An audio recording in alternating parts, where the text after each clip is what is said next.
标，命中注定。这是世人历经几个世纪的经验之语。世人同样是10月怀胎生出，有着智慧不逊别人。别人当官发财，他努力不懈，仍然不能出人头的，便埋怨上天不公平。有人3餐绰绰有余，有人3餐不济，这到底是什么原因？命运也。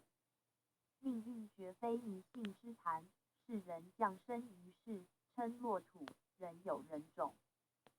降生世间即是人的种子播种在红尘泥土里，从此开始生根发芽。同样是一粒种子，有的结果丰收，成为富家；有着多病或欠收，无何结果；或结果之时受到天灾的变损害，无何所得，成为贫困。世人言此为运气不佳，我言命运不善。